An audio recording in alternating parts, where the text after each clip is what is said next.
ڈرانا چاہتے ہیں اور خوف زدہ کرنا چاہتے ہیں، وہاں بھی پوری قوت کے ساتھ ایک حسینی ہونے کے طور پر اور رسول پاک علیہ الصلوۃ والسلام کا غلام ہونے کی حیثیت سے اللہ کی توحید کا نعرہ ہمیں کس انداز میں بلند کرنا ہے، یہ اب ہماری ڈیوٹی اور ہماری ذمہ داری یہ قرآن پاک بیان فرما رہا ہے۔ اور آگے یہ خوشخبری بھی دے رہا ہے، فرمایا وَلَنُسْكِنَنَّكُمُ الْأَرْضَ، انہوں نے کہا زمین ہمارے باپ کی ہے، ہم تمہیں نکال دیں گے، نہیں رہنے دیں گے اس ملک میں، نہیں رہنے دیں گے ہندوستان میں۔ قرآن پاک یہ کہتا ہے کہ ہم تو انہیں ہلاک کریں گے، جو ظلم کر رہے ہیں ان ظالموں کو ہلاک کریں گے، جو یہ کہہ رہے ہیں نہیں رہنے دیں گے، تمہیں نہیں رہنے دیں گے، قرآن پاک یہ کہتا ہے کہ وہ خود نہیں رہیں گے، لیکن وَلَنُسْكِنَنَّكُمُ الْأَرْضَ، اس زمین پر ہم تمہیں بسائیں گے۔ یہ ہمیشہ یعنی کہ یہ اس وقت کی باتیں کی جا رہی ہیں تمام انبیاء اور تمام رسولوں کی، تو یہ چیزیں ہمارے اس امت پر بھی یہی چیزیں اپلائی ہوں گی۔ یعنی اللہ کا قانون ہے کہ جب بھی ظالم ظلم کرے گا تو ظالم مٹ جائے گا، ظالم بھی مٹ جائے گا، اس کا ظلم بھی مٹ جائے گا، لیکن جو حق پرست لوگ رہیں گے، اور اللہ تعالیٰ نے یہ باتیں اس وقت کی نبیوں سے، اس وقت کے رسولوں سے اور ان کی امتوں سے کی جا رہی ہیں، تو ظاہر سی بات ہے یہ آخری امت ہے، تو اس امت سے بھی یہی خطاب ہے وَلَنُسْكِنَنَّكُمُ الْأَرْضَ، زمین، جس زمین سے، جس سرزمین سے، جس ملک سے، جس شہر سے یہ تمہیں نکالنے کے خواب دیکھ رہے ہیں اور سازشیں کر رہے ہیں اور اپنی راتوں کی نیندیں بھی حرام کی ہوئی ہیں تمہارے خلاف سازشیں کرنے میں، اور دن کا چین بھی گوایا ہوا ہے تمہارے خلاف سازشیں کرنے میں، ان کی سازشیں کبھی بھی کامیاب نہیں ہوں گی، ان کی سازشیں بھی ناکام ہوں گی، یہ بھی ناکام ہوں گے، اور یہ بھی مریں گے اور ہم انہیں ہلاک کریں گے۔ وَلَنُسْكِنَنَّكُمُ الْأَرْضَ، اور اس زمین پر یہ جو خواب دیکھ رہے ہیں کہ اسلام مٹ جائے گا، تو اسلام بھی رہے گا اور اسلام کے ماننے والے بھی رہیں گے، ہم تمہیں اس زمین پر بسائیں گے۔ یہ قرآن پاک ہے،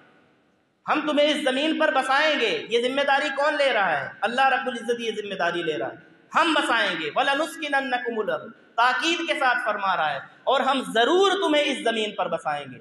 تو جس کا یقین اللہ پر ہے، اب اگر میں مر جاتا ہوں یا آپ مر جاتے ہیں تو اس کا مطلب یہ تھوڑی ہے کہ اسلام مٹ جائے گا۔ اللہ تعالیٰ نے توفیق دی، اللہ تعالیٰ توفیق دے ہمیں شہید ہونے کی، ہم تو چاہتے ہیں، شہادت ہے مقصود مطلوب مقصود مومن، نہ مال غنیمت نہ کشور کشائی۔ علامہ اقبال کہتے ہیں کہ مومن کا تو مطلوب اور مقصود ہی یہی ہے زندگی کا کہ میں اللہ کی راہ میں شہید ہو جاؤں۔ شہادت ہے مطلوب و مقصود مومن، ہمارا تو یہ مطلوب ہے، ہمارا تو یہ مقصود ہے، نہ ہمیں عزت چاہیے، نہ مال غنیمت چاہیے، نہ مال غنیمت نہ کشور کشائی، لیکن ہم اللہ کے توحید کا نغمہ بلند کریں گے جس جگہ پر ہو، مسجد میں ہو تو بھی، اور اللہ تعالیٰ جب جہاں موقع دے تو یہ نعرہ یوں ہی بلند ہوگا۔ اور اللہ تعالیٰ کا وعدہ ہے وَلَنُسْكِنَنَّكُمُ الْأَرْضَ، اس کی توحید کا نغمہ بلند کرتے رہو، موت اگر لکھی ہے تو وہ آئے گی، لیکن اس کے بعد ہم تمہیں بسائیں گے یا تمہاری نسلوں کو اسی سرزمین پر آباد کریں گے۔ نکال کوئی نہیں سکتا ہے، اور نکالنے والی جتنی ان کی اوقات ہے، اپنی اوقات سے بڑھ کر کے بھی جو کوششیں کرنا ہے کرنے، نکال کے دکھائیں۔ ہم تو قرآن پر ایمان رکھنے والے لوگ ہیں نا، کوئی ڈھکی چھپی بات، کوئی ڈر کر کے بات کرنے کی کوئی ضرورت نہیں ہے، تو قرآن ہے وَلَنُسْكِنَنَّكُمُ الْأَرْضَ، ہم تمہیں اس سرزمین پر بسائیں گے۔ جب اللہ تعالیٰ یہ کہہ رہا ہے پچھلی قوموں سے، تو یہ ہم بھی اس پر ایمان لانے والے ہیں، اور ہم اس کے سب سے پیارے نبی پر ایمان لانے والے ہیں، اس کے برگزیدہ اور آخری رسول پر ایمان لانے والے ہیں، تو پھر یقین رکھیں کہ اس سے زیادہ شان کے ساتھ اسلام یہاں آباد رہے گا۔ اور جو کفر اور کفر کی طاقتیں اور طاغوتی طاقتیں جو اپنے ہاتھ پیر پٹک رہی ہیں، یہ کفر ضرور اسی سرزمین پر اپنا دم توڑے گا، کفر ضرور دم توڑے گا، کفار ضرور دم توڑیں گے، اسلام اور اہل اسلام کبھی بھی دم نہیں توڑیں گے۔ وَلَنُسْكِنَنَّكُمُ الْأَرْضَ، ہم تمہیں بسائیں گے اور انہیں ہلاک کریں گے، مِن بَعْدِهِمْ، ان کے بعد۔ اور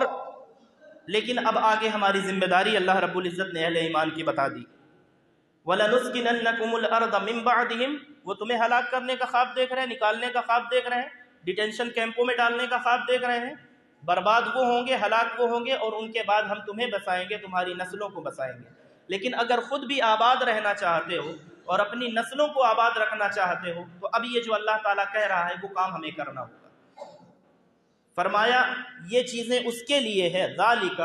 یہ جو چیزیں بیان ہو گئیں پیچھے کہ ہم ظالموں کو ہلاک کریں گے، تمہیں بسائیں گے، تو تم سے کون لوگ مراد ہیں؟ فرمایا ذالک لمن خاف مقامی، یہ ان لوگوں کے لیے ہے جو میرے حضور کھڑے ہونے سے ڈرے۔ میرے حضور کھڑے ہونے سے ڈرے کا مطلب یہ ہے کہ جب بھی اس کے سامنے حق اور باطل آمنے سامنے ہو تو حق تو میری جانب سے ہے، تو وہ باطل کا رخ کبھی بھی نہ کرے، یعنی میرے حکم کے خلاف باطل کے سامنے کبھی بھی نہ کھڑا ہو، باطل کے ساتھ کبھی بھی نہ کھڑا ہو۔ ذالک لمن خاف مقامی، جو میرے حضور کھڑا ہونے سے ڈرا، یہ وعدہ اس کے لیے۔ ذالک لمن خاف مقامی وخاف وعید، دو چیزیں فرمائی ہیں، یعنی جو میری نافرمانیوں سے ڈرے اس کے لیے یہ حکم ہے، ذالک لمن خاف مقامی وخاف وعید، اور جو میں نے وعدے فرمائے ہیں یا جو میں نے وعید فرمائی ہے کہ ایسا مت کرنا ورنہ یہ معاملہ ہوگا، یہ سزا دی جائے گی، نماز نہ چھوڑنا، روزہ نہ چھوڑنا، جو بھی چیزیں ہیں، تو جو چیزیں میں نے بیان فرمائی ہیں یا جہنم کا خوف دلایا ہوا ہے، تو جو میرے حضور کھڑا ہونے سے ڈرے گا اور میری اطاعت میں رہے گا، میری نافرمانی سے ڈرے گا اور میرے وعدوں کو حق جان کر کے نیکیاں کرے گا، برائیوں کو ترک کرے گا، ان کے لیے ہے یہ چیز۔ اب فجر میں پورا محلہ سوتا رہے تو ان کے لیے یہ نہیں ہے۔ اگر ہمیں آ کر کے کوئی ظلم کا جھونکا ایک ساتھ مٹا کر کے چلا جائے تو ہمارے لیے کوئی یہ وعدہ نہیں ہے۔ یہ وعدہ ایسے بدبخت قوم کے لیے کبھی بھی نہیں ہو سکتا کہ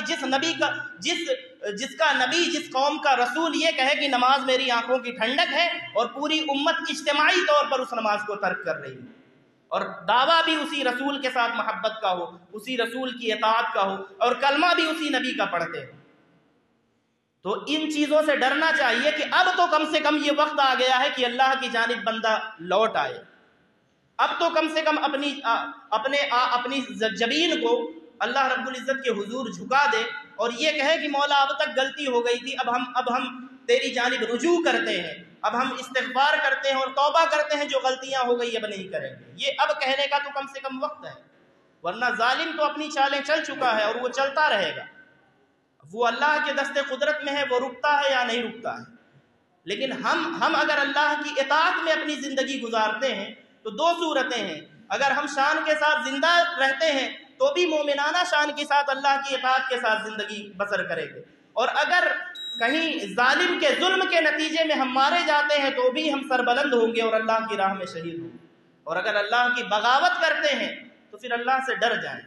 اللہ تعالیٰ نے جو وعدہ کیا ہوا ہے وہ اپنی اطاعت کرنے والوں اور اپنی نافرمانیوں سے بچنے والوں کے لیے کیا ہوا ہے۔ اللہ رب العزت کی بارگاہ میں دعا ہے کہ وہ ہمیں اپنی صحیح معنوں میں اطاعت کرنے اور اپنے احکام کو بجا لانے کی توفیق عطا فرمائے، اور اپنے پیارے حبیب علیہ الصلوۃ والسلام کی اتباع میں ہم سب کو زندگی گزارنے کی توفیق عطا فرمائے۔ وما توفیقی الا باللہ، وآخر دعوانا ان الحمد للہ رب العالمین۔ السلام علیکم ورحمۃ اللہ وبرکاتہ۔